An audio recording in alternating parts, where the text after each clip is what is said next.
അബൂ ഹുറൈറ റളിയല്ലാഹു അൻഹു നബി സല്ലല്ലാഹു അലൈഹി വസല്ലമയിൽ നമ്മെ കേൾപ്പിച്ച ഹദീസിൽ റമളാനിന്റെ വില അതാഴത്തിൽ നമ്മെ ബോധ്യപ്പെടുത്തുന്ന ഒരു ഹദീസ്.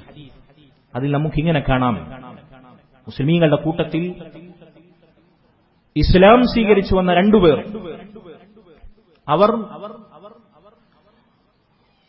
ആ കൂട്ടത്തിൽ ഒരാൾ അവർ കൂട്ടുകാരായിരുന്നു, യുദ്ധത്തിൽ ഷഹീദായി.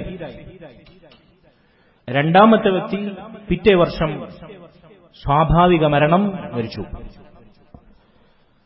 മഹാനായ സ്വഹാബി തൽഹത്ത് ബിൻ ഉബൈദില്ലാ റളിയല്ലാഹു അൻഹു, അദ്ദേഹം ഇവർ രണ്ടുപേരെയും സ്വപ്നത്തിൽ സ്വർഗത്തിൽ കാണുകയുണ്ടായി.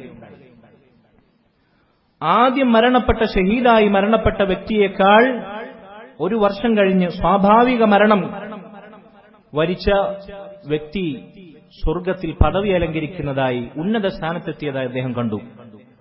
അത് കണ്ടപ്പോൾ അദ്ദേഹം അത്ഭുതപ്പെട്ടു. പിറ്റേന്ന് നേരം വെളുത്തപ്പോൾ നബി സല്ലല്ലാഹു അലൈഹി വസല്ലമയോട് വിവരം പറഞ്ഞു. റസൂലുള്ളാഹി സല്ലല്ലാഹു അലൈഹി വസല്ലം ചോദിച്ചു, എന്തിനാണ് അത്ഭുതപ്പെടുന്നത്?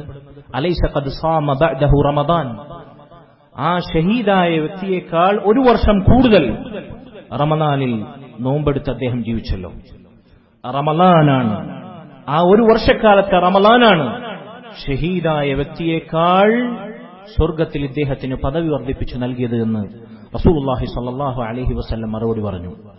ചില റിവായത്തുകളിൽ കാണാം, ഇന്നല്ലദീ ബൈനഹുമാ ലഅബ്അദ് മിമ്മാ ബൈനസ് സമാഇ വൽ അർദ്, ഈ രണ്ടു വ്യക്തികളുടെ പദവികൾക്കിടയിൽ, സ്ഥാനങ്ങൾക്കിടയിലുള്ള അകലം ആകാശഭൂമികൾക്കിടയിലുള്ള അകലത്തിന് സമാനമാണ്, അല്ലെങ്കിൽ അതിനേക്കാളാണ് എന്ന് നബി സല്ലല്ലാഹു അലൈഹി വസല്ലം അറിയിച്ചു. എന്താ കാര്യം?